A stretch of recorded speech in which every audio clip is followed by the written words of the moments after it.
तमाम देखने वालों को डॉक्टर वजाद का सलाम और इस उम्मीद के साथ अपने शो को स्टार्ट करते हैं कि हमारे नाजरीन खैरियत से होंगे और बिलाशुबा हमारे शो का इंतज़ार कर रहे होंगे अपने घरों में बैठ के और साथ साथ फ्रेंड्स और फैमिली के साथ इंजॉय कर रहे होंगे संडे। और जनाब बहुत शुक्रिया कि आप लोग हमारे शो को पसंद करते हैं और हमेशा बहुत अच्छे तरीके से फीडबैक देते हैं। ख़ासतौर पर इंस्टाग्राम पे मेरे बहुत ज़्यादा मैसेजेस आपके आते हैं और आप लोग बता रहे होते हैं कि कौन से टॉपिक को हम रखें और कौन से इश्यूज़ आपकी फैमिली में चल रहे हैं। और बहुत अच्छी बात यह है कि ये इश्यूज़ आप पहले कॉमन सेंस के साथ रिजॉल्व करते थे, लेकिन अब हमारी टीम प्रोफेशनल टीम आपके साथ होती है। आप एक मैसेज करते हैं और हम वो टॉपिक या अपने शो में ले आते हैं या हम आपको वहीं पे जवाब देके आपको प्रोफेशनल रिस्पांस देते हैं और आपके मसले हल हो रहे हैं, विच इज़ बेस्ट। तो इसी कंटिन्यूटी में आज जो हम टॉपिक कर रहे हैं वो बहुत ही सेंसिटिव टॉपिक है और गुज़श्ता कुछ अरसे से, वैसे तो गुज़श्ता सालों से ये चीज़ हम डिस्कस करते आ रहे हैं, लेकिन हमने देखा एक महीने में हमारे कराची और पाकिस्तान में मुख्तलिफ जगहों पे सुसाइड्स हुई और ख़ुदकुशी करने वालों की कई वजूहात होती हैं और उसके साथ साथ डेलिब्रेटेड सेल्फ हार्म जो कि छोटे मोटे तरीके से अपने आप को तकलीफ़ दे रहे होते हैं। तो हमने सोचा आज हम इस टॉपिक को डिटेल से बात करें क्योंकि नौजवान तबका समझ नहीं पाता कि हमें किस कंडीशन में क्या करना है और कैसे हमें अपने उस मुश्किल टाइम से निकलना है। कुछ लोगों को ख़ुदकशी उस मसले का हल नज़र आती है, कोई इतना डिप्रेस्ड हो जाता है कि उसको समझ नहीं आता कि आगे कुछ होगा या नहीं, या कुछ लोग ड्रग्स में चले जाते हैं। तो ये तो एक दो बुनियादी रीज़न्स हैं, लेकिन आज हमारे साथ जो गेस्ट हैं वो बहुत ही ज़बरदस्त तरीके से इस बारे में बात करेंगे और ख़ास तौर पे ये शो उन लोगों के लिए है जो नौजवान तबका है और डिप्रेस्ड है या एंशियस है या आजकल स्ट्रेस्ड आउट हुआ है। तो आज के शो आप लोगों से मैं गुजारिश करता हूँ कि देखना ना भूलिएगा, पूरा शो देखिएगा ताकि आपके या आपके अतराफ़ में कोई शख्स खुदकुशी करने जा रहा हो तो हम उसको कैसे रोक सकते हैं। फिलहाल छोटा सा ब्रेक, मिलते हैं एक छोटी से ब्रेक के बाद।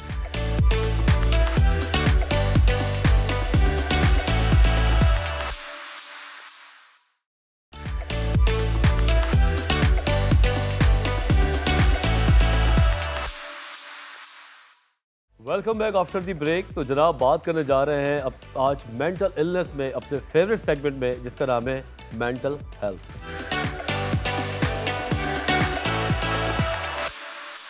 अमूमन लोग जिस्मानी अमराज को बहुत तरीके से देखते हैं, लेबॉर्ट्री टेस्ट कराते हैं, अल्ट्रासाउंड्स कराते हैं और कुछ लोगों को उसके बारे में इल्म भी होता है तो एक दूसरे को मशावरत भी कर रहे होते हैं।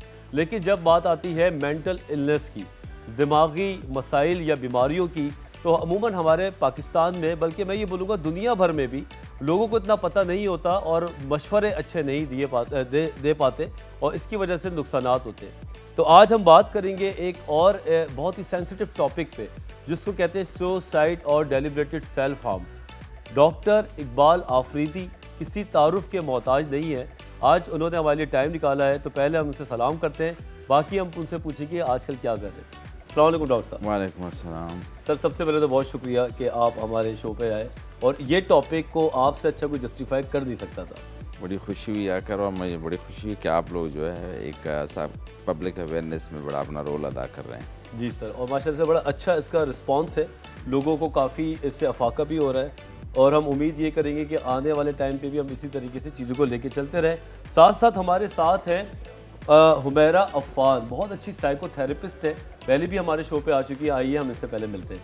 अस्सलाम वालेकुम हुमैरा। वालेकुम सलाम। थैंक यू वजाहत। बिल्कुल ठीक ठाक। सबसे पहले तो बहुत शुक्रिया, आप दोबारा हमारे शो पे आई और लास्ट टाइम भी बड़ा अच्छा फीडबैक था, बहुत अच्छा टॉपिक था, तो उम्मीद करते हैं कि आज भी हम इस टॉपिक को बात करेंगे। शो स्टार्ट करने से पहले बता दूं कि डॉक्टर इकबाल आफरीदी मेरे टीचर भी है और बहुत कुछ मैंने गुज़श्ता 2 सालों में इनसे सीखा है, इनकी बातों से, इनके मरीज़ के देखने के तरीके से।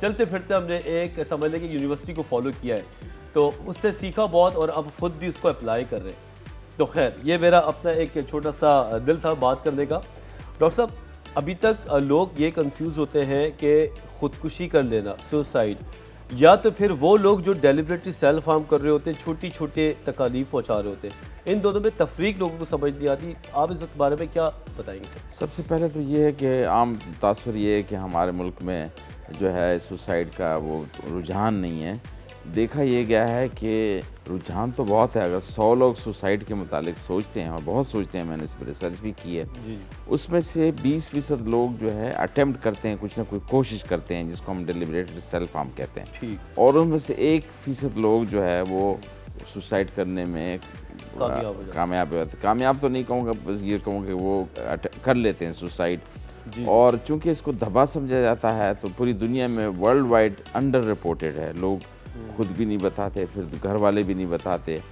तो दरअसल बात यह है कि सुसाइड के मुतालिक सोचना कि मैं तो हम भी उमूमन ये कहते हैं कि डायरेक्ट सुसाइड का लफ्ज़ नहीं पूछते, कहते हैं कि आपकी तबीयत इतनी उदास हो जाती है कि रोने को दिल करता हो, कभी ऐसा लगता है कि ज़िंदगी बेकार है या बेहतर है ना रहूं, ये स्टेजेस हैं। फिर उसके बाद में कहते हैं क्या आपके बाकायदा जहन में आता है कि ख़ुदकुशी करूं, और फिर उसके बाद में सुसाइडल आइडिएशन के साथ अटैम्प्ट प्लान पूछते हैं। तो उससे ये भी देखा गया। एक और बात जो मैं समझता हूँ यहाँ पर बोलने की ज़रूरत है कि लोग अक्सर कहते हैं कि जो गरजते हैं वो बरसते नहीं। बिल्कुल। सुसाइड के मामले में उल्टा है, जो गरजते हैं वो बरसते ज़रूर हैं, क्योंकि 70% लोगों ने जिन्होंने सुसाइड कमिट किया हो वो पिछले एक हफ्ते में इंदिया दे रहे होते हैं कुछ ना कुछ कि उसकी तरफ ज़िंदगी बेकार है, चीज़ें जमा कर रहे हैं, अपने कागजात ठीक कर रहे हैं। तो ये इंडिया और बाकायदा जनरल प्रैक्टिस के बाद जाते हैं और कहते हैं कि सर में दर्द, जिस्म में दर्द।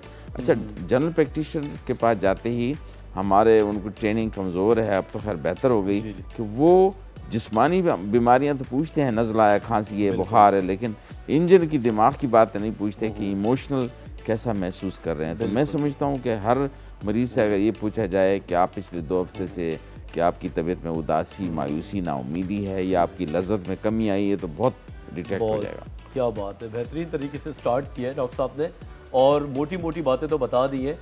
जो गरजते हैं वो बरसते हैं। तो ये गरजते कैसे हैं? आप थेरेपिस्ट हैं, आपके पास कोई पेशेंट आता है, वो कैसा वार्निंग साइंस दे रहा हो?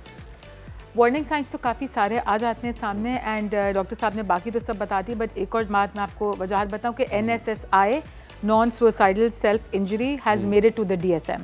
एंड सिंस आप लोग साइकाइट्रिस्ट, आप लोग को बेहतर पता होगा कि इसके ऊपर अभी और भी तहकीकात हो रही है और अभी रिसर्च हो रही कि ये क्यों DSM तक भी आया है। बिकॉज ऑब्वियसली पर्सनालिटी डिसऑर्डर्स इसके साथ होते हैं, कभी डिलूजन्स भी होते हैं, एंड सेल्फ वर्थ इतनी ख़त्म हो जाती है। लेकिन जो गरजते हैं वो बिल्कुल बरसते भी हैं, एंड ये बड़े सटल साइंस होते हैं जो आपको खुद कैच करने पड़ते हैं फॉर पीपल टू से कि मैं ज़िंदगी से बेजार हूँ, दिल नहीं चाहता जीने का, खाने को दिल नहीं चाहता, बस सोच रहा हूँ कि तंगी हो गई है और बस बहुत हो गया है। इतने वर्ड्स भी क्यूज होते हैं छोटे। तो ये अमूमन यंगस्टर्स में ये चीज़ें पाई जा रही होती है या ये जो 50-40 साल से ज़्यादा के लोग? क्योंकि अच्छा यंगस्टर्स में बिल्कुल वो ऐसे भी देखा गया है, मैं भी बात करूंगा कि लोग बैठे कैंटीन में चाय पानी पिया, मज़े किए, घर जाके उन्होंने सुसाइड कर लिया। बिल्कुल। तो ये कौन सा अमल है ताकि हम लोगों को रोक सकें? सी सेल्फ हार्म जहाँ तक है वो from the age of 10 onwards buildup होता रहता है, और वो सेल्फ हार्म टिपिकली यही होता है कि आपने हाथ काट दिया या ऐसे जगहों पे अपने आप को सेल्फ हार्म किया जहाँ पे ज़्यादा विजिबल ना हो, तो किसी को पता भी नहीं चलता। फाइनली ज़रूरी नहीं कि सेल्फ हार्म वाला सुसाइड भी करे, बिकॉज दोनों को बड़ा सेपरेटली देखना पड़ता है। हालांकि a lot of people mix them up as well। लेकिन जैसे हम वाज़े तौर पे फर्क निकाल नहीं सके, लेकिन ये अब तायुन कर रहे हैं बिल्कुल, सुसाइड वाला अलग है और डेलिबरेटेड सेल्फ हार्म वाला अलग है। तो आपकी बात बिल्कुल ठीक है। आई थिंक ये जितने लोग कभी कभार शाम को दोस्तों से मिलते हैं, चाय पीते हैं, इनफैक्ट सो मच सो अपने यूनिवर्सिटी और अपना क्लास वास ख़त्म करके भी वापस आकर and then they resort to start. तो पहला जो आपका सवाल था, एज ब्रैकेट 10+ से सेल्फ हार्म स्टार्ट होता है, एंड ज़्यादातर टीन्स एंड एडोलेसेंट्स, ज़्यादातर सुसाइड इसी के अंदर आती है towards the later age of 20s। कोई फिक्स्ड एज नहीं है, आजकल तो 30s 40s जो किसी भी होपलेसनेस हेल्पलेसनेस के थ्रू जाए वो एक एग्जैक्ट टारगेट होता है। तो जनाब अभी तक हमें ये बात समझ आई कि 2 किस्म की चीज़ें हैं। सुसाइड एक अलग है, खुदकुशी है, एक है डेलिबरेटेड सेल्फ हार्म जो कि एक अलग तरीका है अपने आप को हार्म करने का। उसकी वजूहात भी कुछ होती हैं, हम बात करेंगे छोटे से ब्रेक के बाद। बस हम यूँ गए और यूँ आए।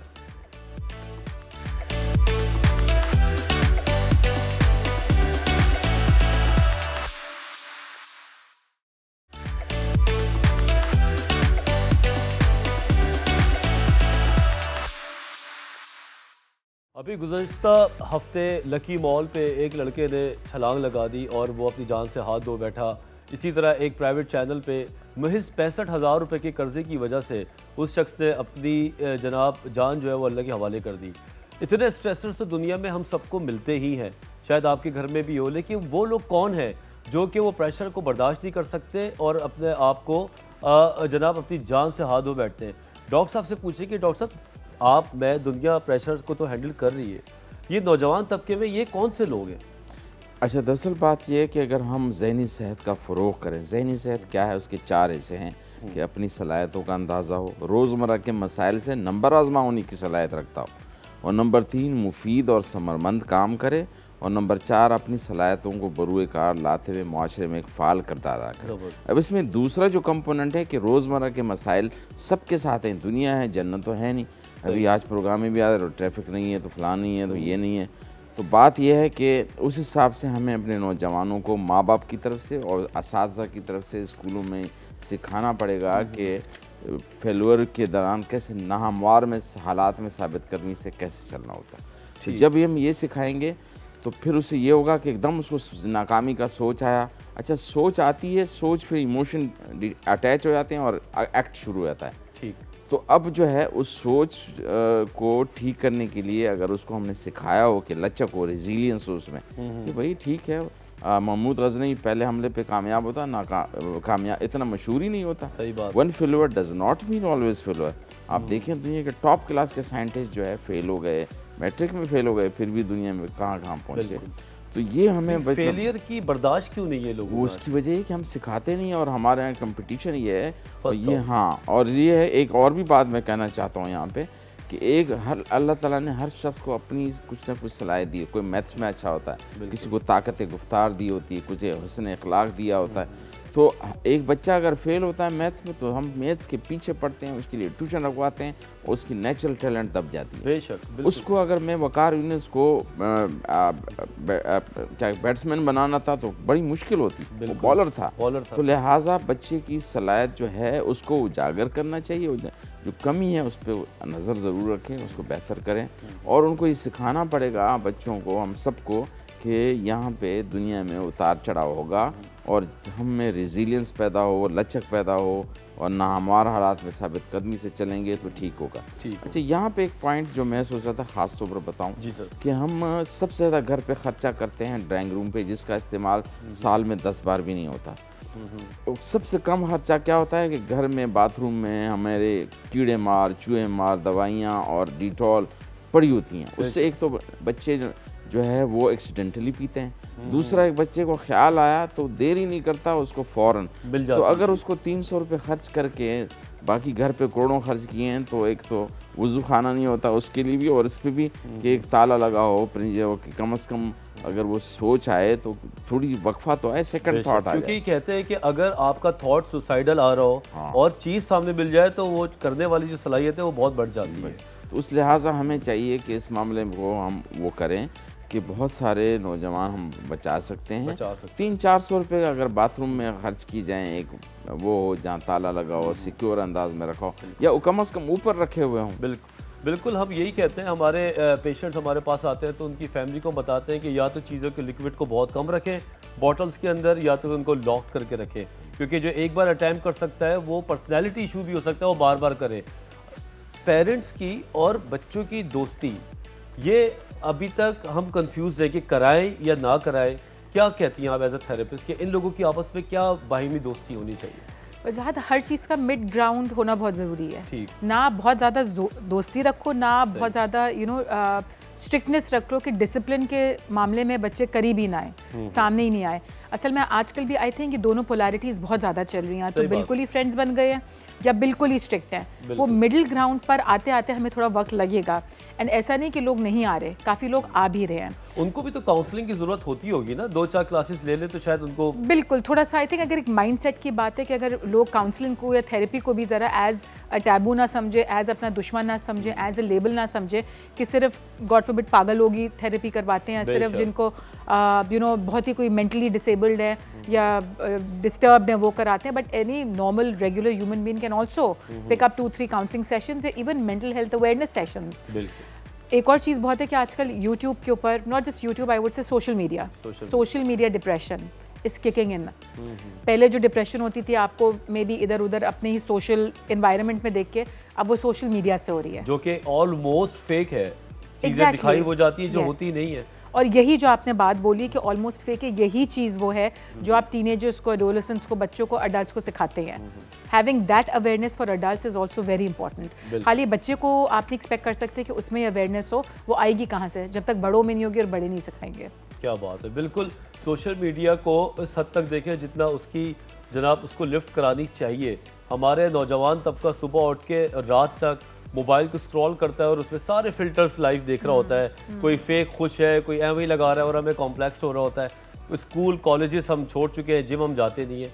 डॉक्टर साहब, आप हमेशा जिक्र करते हैं हॉस्पिटल में भी कि पर्सनैलिटी डिसऑर्डर्स का भी बड़ा हाथ है, तो वो कैसे पहचाने कि पर्सनैलिटी डिसऑर्डर है और कौन कौन सी है? अच्छा, इससे पहले कि मैं इसका जवाब दूं, मेरा ख्याल है एक पॉइंट मेरे जहन में आया कि हमारे यहाँ सबसे लेस प्रायोरिटी पे हेल्थ है और उसमें मेंटल हेल्थ, ज़हनी सेहत पे तो तवज्जो ही नहीं है। सही बात। गाड़ी ख़रीदते हुए, मकान ख़रीदते हुए इतनी जल्द कोशिश करेंगे, इवन अगर क्रिकेट की मैच को टीम को बनाते हैं कितना उस पर होता है, लेकिन ज़हनी सेहत पे न गवर्नमेंट इन्वेस्ट करती है, ना हम खुद इन्वेस्ट करते हैं।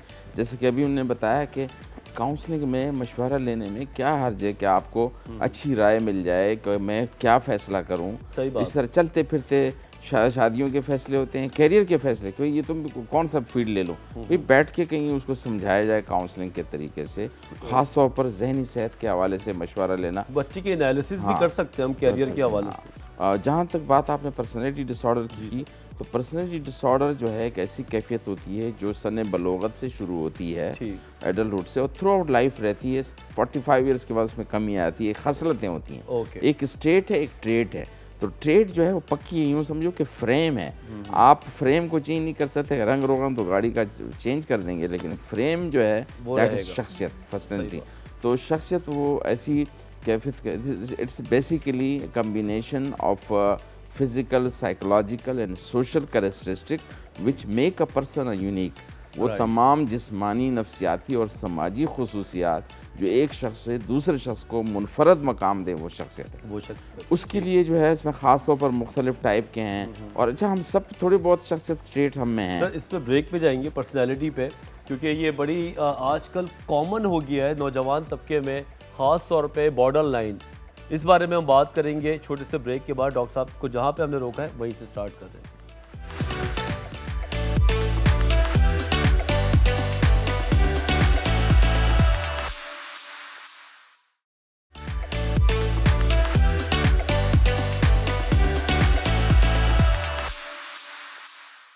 आपने अमूमन देखा होगा कुछ लोगों को कि ब्लेड से अपनी कलाइयों को काट लेते हैं, या तो छुप छुप के अपने ऐसी जगहों पे निशान मारते हैं जहाँ पे वो उनके निशान नज़र ना आए, या दवाइयाँ खा लेते हैं रात को और फिर सुबह 2 दिन तक बेहोश रहते हैं या नींद में रहते हैं, या तो ड्रग्स ले रहे होते हैं इस हद तक कि जान से जा सके।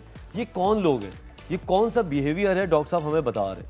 हाँ, दरअसल जो शख्सियत की किस्म है जिसको हम बॉर्डर लाइन पर्सनैलिटी डिसऑर्डर कहते हैं, जिसमें कुछ कैरेक्टरिस्टिक ये होती हैं कि जल्दी बोर हो जाता है और फिर अपनी लेक ऑफ सेल्फ आइडेंटिटी कि मैं हूँ क्या, चाहता क्या हूँ, बिला वजह क्यों शोर मचा रहा हूँ, और साथ साथ ये कि फीलिंग ऑफ एम्प्टीनेस कि मैं खाली हूँ, और फिर ये कि सुसाइडल थ्रेट एंड अटेम्प्ट, वो तवज्जो ये चाहता है कि, तो उसको ये नहीं पता होता कि ये इसका फ़ायदा क्या है मेरी चीज़ का, और फिर इंटरपर्सनल रिलेशनशिप डिस्टर्ब हो जाती है। डॉक्टर साहब, फिर भी लोग उससे मोहब्बत कर रहे होते हैं, उसको नहीं नज़र आता, फैमिली कहती है कि कमी हम में है, वो उल्टा बेचारी परेशान होने लगती है। उसमें यह है कि एक तो हम बाज़ वक़्त दिल में मोहब्बत रखते हैं, उसका इजहार भी करना चाहिए, और हम जो जिस तरीके से क्योंकि वो है हमारे यहाँ बदकिस्मती से कि मरने के बाद कहते हैं बड़ा अच्छा था, जबकि अल्लाह ताला को बेनियाज है, उसको तारीफ़ की ज़रूरत नहीं है, फिर भी हर रकात में चाहते हैं कि अल्हम्दुलिल्लाह रब्बिल आलमीन, सब तारीफ़ है। तो लिहाजा अगर हम बच्चों की, नौजवानों की ज़िंदगी में भी तारीफ़ करें और जब वो अच्छा काम करे उसको अप्रिशिएट करें, तो उसका इजहार होगा, तो फिर ये नेगेटिव चीज़ें कम हो जाती हैं। खूबसूरत बात है। एक बात पे अगर आप अप्रिशिएट करेंगे अपने बच्चे को, तो बच्चों का जो कॉन्फिडेंस है वो बहुत ऊंचा चला जाएगा और फिर हम एलिजिबल हो जाते हैं, क्रिटिसाइज भी कर सकते हैं। अगर मैं अपने कुलीग को 3 बार तारीफ करूंगा तो चौथी बार मैं उसकी बुराई भी कर सकता हूँ कि आज तुम अच्छे नहीं लग रहे। और डॉक्टर साहब ने भी पहले से कहा था कि हम पीछे पड़ जाते हैं कि मैथ सिखाओ मैथ सिखाओ। आई थिंक आपने बिल्कुल सही बात की कि हम सक्सेस को बहुत ग्लोरीफाई कर देते हैं, फेलियर को बिल्कुल इग्नोर करके इतना उसको बैड ऑब्जेक्ट बना देते हैं लेकर कि ये तो बहुत ही बुरी चीज़ है। लेकिन अगर हम दोनों को हैंड इन हैंड लेकर चलें for the youth as well कि it's okay to fail, you know, अगर इस बार नहीं हुआ कोई बात नहीं, नेक्स्ट टाइम एक ओपन चीज़ बना दें। हम इतना छुपा के हाइड करके रखते हैं किसी का भी फेलियर, इतना शेम कर देते हैं, उसको शर्मिंदा कर देते हैं, वो ना दिखाए किसी बिल्कुल शर्मिंदा करके ख़त्म कर देते हैं। तो यू सी ये अंदर के आपकी चीज़ें बैठ जाती हैं। बहुत अच्छी बात जी हाँ। बिल्कुल इसी की कंटिन्यूटी कर रहा हूँ क्योंकि मेरे दिमाग में सवालात इतने आ रहे हैं और मुझे पता है कि शो का टाइम इतना सा है कि ये शो आधा ही होना है आज। लेकिन फिर भी अब नौजवान तबके पे आए, हम प्राइवेट कॉलेजेस जाते हैं, कभी डिबेट होती है, वैसे ही गेस्ट के तौर पे बुलाते हैं, तो नज़र आता है कि लड़के, नौजवान लड़कों की शक्ल पे पता चलता है ड्रग्स ले रहे हैं। उनके चेहरे पे वो तासुरात नहीं है, वो एनर्जी नहीं है। ये ड्रग्स, सुसाइड, ये कितना आपस में डायरेक्टली प्रोपोर्शनल है? वजह ये भी एक फॉर्म ऑफ सेल्फ हार्म ही है। अल्कोहल लेना, ड्रग्स लेना, ये सब आपको नम करता है आपका pain, you know, they're suppressants. तो इमोशनल पेन जब बहुत ज़्यादा हद से बढ़ जाता है आपका, कहीं ना कहीं तो आपने उसको एक्सप्रेस करना है ना। कुछ लोग बहुत हेल्दी चीज़ों में करते हैं, स्पोर्ट्स में निकाल देते हैं उसको, म्यूजिक में, हॉबीज़ में, इन चीज़ों में निकालते हैं। For other people who don't know how to channelise that emotional pain, वो उसको इंटरनलाइज करके फिर अल्कोहल लेंगे, दवाइयाँ ले लेंगे, ओवरडोज कर लेंगे। सो वो तो एक सेल्फ हार्म आ गया। फिर कभी कभार यही सेल्फ हार्म जब बहुत एक्सट्रीम पर पहुंच जाए तो वो एज अ सुसाइड भी हो जाता है। And in youngsters obviously it's very easy. आजकल अवेलेबिलिटी हर चीज़ की बहुत आसान हो गई है। बिल्कुल, अब तो हर चीज़ बहुत आसान है, जैसा दिमाग बनाएंगे सामने वैसी सब कुछ आ जाता है। बिल्कुल सर, एक पॉजिटिव रीअप्रेजल भी तो होता है ना कि इंसान अपने आप को भी समझाता है। वो क्या तरीका है कि अगर कोई शख्स हाथ में ब्लेड हो उसके और वो बैठा हुआ हो, नाउमीदी हो, तो उसको कैसे हम उस वक्त स्किल्ड कर सके कि अपने आप को वहाँ से निकालें? कोई अल्लाह ताला से भी कोई रुजू हो सकता है उस टाइम? हाँ, उसमें देखें, उसमें तो हमारे यहाँ ये एक हमने इस पर रिसर्च की, अपने जर्नल हॉस्पिटल में एक मक्सी साहब डॉक्टर साहब मैंने ये टॉपिक दिया कि डिटरेंट क्या है। हमारे मुल्क में सुसाइडल थॉट्स बहुत हैं लेकिन अटैम्प्ट कम है। उसकी वजह ये है कि रिलीजन बैरियर है। वो हमारे यहाँ अच्छा वो नहीं समझा जाता कि यार आखिरत ख़त्म होगी, तो इतना ही बता देते हैं कि ये ज़िंदगी क्या है, 100 साल होगी। सही बात। आखिरत की ज़िंदगी तो बहुत बड़ी है, घाटे का सौदा है कि आप वो ख़राब करें एक छोटे से मसले के लिए। और जो अल्लाह ने दिए हैं उस पर शुक्रगुजार हैं, नहीं दिए हैं तो सब्र इन्नल्लाह मा साबिरीन, अल्लाह सब्र करने वालों के साथ है। तो लेकिन ये जो है अपने अकीदे के हिसाब से अगर बंदा वो करे, और इस्लाम में तो बड़ी चीज़ें ऐसी हैं जो ये प्री सुसाइड को प्रिवेंशन के लिए बड़ा काम आती हैं। और मैं समझता हूँ कि उस वक्त अगर हम उसको सुने और उसको बताएं कि आप मुझे गिनाएं कि आपकी खामियां ना कमी के क्या है और अच्छाइयाँ क्या, अच्छाइयों का बोझ कि मसलन मुझे या आपको अल्लाह एक आँख नहीं देता, कद नहीं देता, बाल नहीं देता, अक्ल नहीं देता, क्या कर सकते थे? तो वो उस तरफ उसका कॉग्निशन को, फैम को उधर मरोड़ दे। डॉक्टर साहब की बात से एक और चीज़ मुझे रियलाइज़ हो रही है कि आपके लाइफ में ना स्पेशली यंगस्टर्स के लिए एक रोल मॉडल होना बहुत ज़रूरी है। एक पॉजिटिव रोल मॉडल या एक मेंटोर जिसके पास वो अपने जिसको लुकअप भी कर सकें और जिसके पास शायद अपनी ये दिल की बात भी लेके जा सके। ज़रूरी नहीं कि हर बार पेरेंट्स के पास जाएं या थेरेपिस्ट के पास जाएं। एक पॉजिटिव वेलकमिंग रोल मॉडल वो टीचर भी हो सकती है, लेकिन एक वो चैनल तो उनको मिले कि वो बोले कि मेरा दिल कल रात में हाथ में ब्लेड लेके बैठा था, मैं हाथ काटने वाला था। अगला बल्कि उसको अगेन शर्मिंदा और शेम करे, बोले अच्छा बताओ क्या हो रहा है। सो आजकल I think with the social setup जो हमारा हो रहा है, सोशल आइसोलेशन, जितना सोशली हम एक्सपैंड कर रहे हैं उतना आइसोलेट भी कर रहे हैं। तो हम जाके किसी से बात नहीं कर सकते, ये बच्चे बात नहीं कर सकते कि मेरे दिमाग में ये सुसाइडल थॉट्स आ रही हैं। They don't trust people enough to go and talk to them. So ये एक बड़ा फैक्टर है। एक चीज़ मैं ख़ास तौर बताना चाहता हूँ कि कई मुल्कों में अब उन्होंने ये साबित किया, क्योंकि EQ is more important than IQ, यानी इमोशनल क्वेश्चन जो है उस जज्बात को समझना, अपने दूसरों के और उसमें इंटरेक्ट करना। और कई मुल्कों में अब टीचिंग सिस्टम चेंज कर दिया कि high marks is not a criteria of success. बच्चों को और स्टूडेंट्स को खुश रहना सीखना चाहिए, हर हाल में कनात पसंद, हर हाल में खुश रहें। तो बात यह है कि अगर आपको जो है iPad नहीं मिला तो क्या है, उसकी बजाय क्या करना है तुम्हें? तो बात यह है कि आई से हटा के हम VV पे जाना चाहते हैं। iPad, iPhone के बजाय VV होना चाहिए। क्या बात है, कि तो कंबाइन एफर्ट्स हो, एक दूसरे को एंजॉय करें। जैसे मेहमान को हम खिला के एंजॉय करते हैं, किसी की मदद करके एंजॉय किया, तो इस तरह से ये मुआशरा बनेगा। बिल्कुल। आखिरी सेगमेंट में हम ये बात करेंगे कि ओवरऑल माहौल को कैसे अच्छा करें, और अगर हमारे दोस्तों में कोई सुसाइड करने जा रहा हो या वो अपने हाथ पैर काट के हीरो बनता हो तो उसको कैसे निपटे।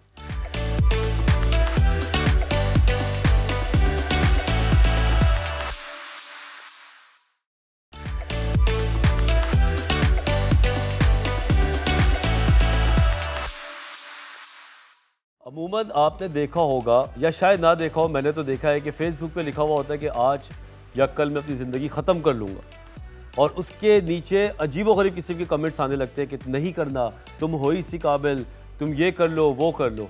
ऐसे कमेंट्स अगर कोई स्टेटस आता है, डॉक्टर साहब मैं आपसे स्टार्ट करूँगा, एक हाइपोथेटिकल कंडीशन है कि एक लड़की ये कहती है कि मैं ज़िंदगी ख़त्म कर लूँगी, बेकार है, और वो कमेंट वो स्टेटस आ गया, अब लोग उसके जवाब दे रहे होते हैं, तो हम करें क्या ऐसे लोगों के खत? हाँ, उसकी देखें, उस मामले में उसकी पहले सुननी चाहिए कि मिसाल के तौर पर आपको ज़िंदगी में क्या चीज़ अच्छी नहीं लगी, क्या चीज़ है। मतलब इतना सा मसला होगा कि फ़लाँ ने मुझे अच्छा मैसेज नहीं भेजा।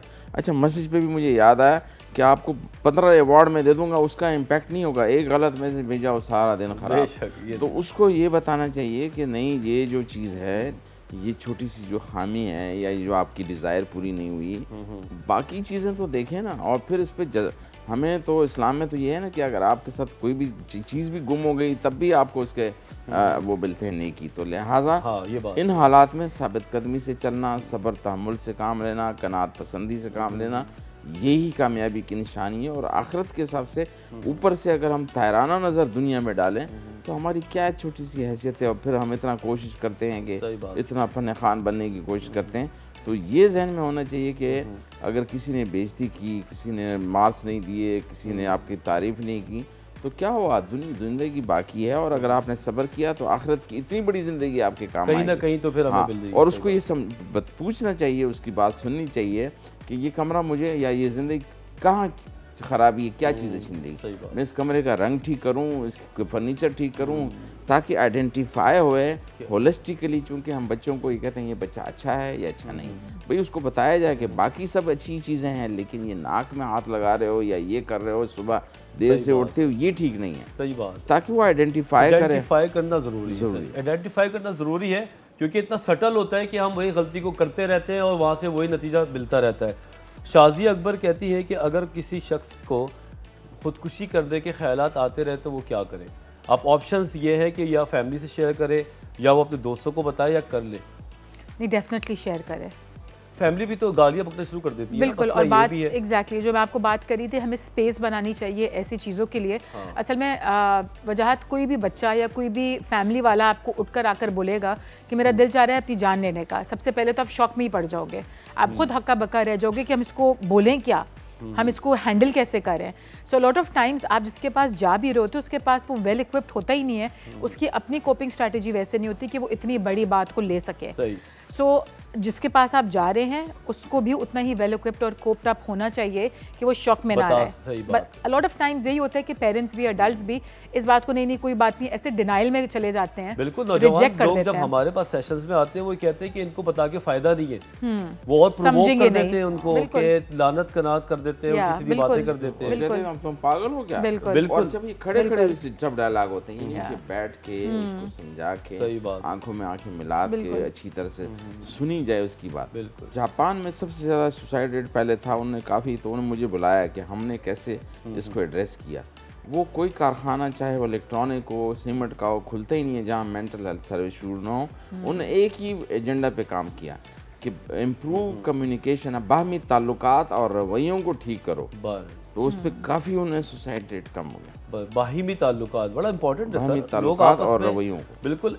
जापान में तो कहते हैं कि इतना सैड कंट्री था कि वहाँ पे एक काम करने वाले हैं जो बैठ के बात करते हैं, हक करते हैं और उसके पैसे लेते हैं। वाह, यस, बिल्कुल। टेक्नोलॉजी कहाँ पे है और बाहिमी ताल्लुकात का वहाँ पे बेड़ा गर्क हुआ हुआ है, और अब उसमें बेहतरी आई है। डॉक्टर साहब ने जो बताया, डॉक्टर साहब इतने सारे सवालात हैं, फिर आ जाइएगा, मैं आपको बुलाऊं तो, और आप भी प्लीज़ ज़रूर आइएगा, क्योंकि मैं अभी जज्बाती हो रहा हूँ कि ये शो क्यों ख़त्म हो रहा है। एक मैसेज आप अगर हमारे लोगों को आप देना चाहें तो नंबर 1। हाँ, सबसे पहले तो ये है कि सेहत बहुत अहम चीज़ है, और ये ज़रूर है कि प्रायोरिटी हमारी हो कि सबसे पहले ईमान है, फिर सेहत है, फिर इज़्ज़त है, फिर ये डिग्रियां और ओहदे और ये दौलत है।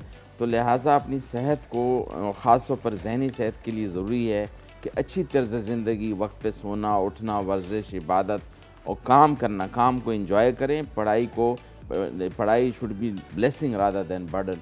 तो हम यकीन है मुझे कि हम बहुत सारी चीज़ों पे अबूर हासिल कर लें। क्या बात। जी मैडम प्लीज़ आप कुछ जी कहना चाहें। मैं ये बोलूँगी अपनी प्रॉब्लम को छोटा ना समझें या डिस्काउंट ना करें या ये ना समझें इरेलेवेंट है।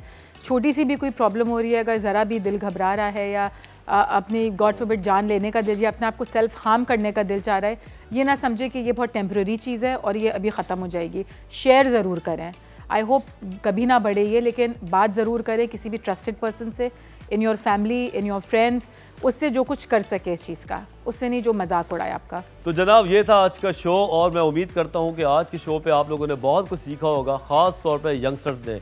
तो अपने आप को हलाकत में ना डालें, हमसे कांटेक्ट करें और हमारे शो को पसंद करने का बहुत बहुत शुक्रिया। अगले हफ्ते नया टॉपिक के साथ मैं और मेरी टीम हाजिर होगी। अल्लाह हाफ़िज़।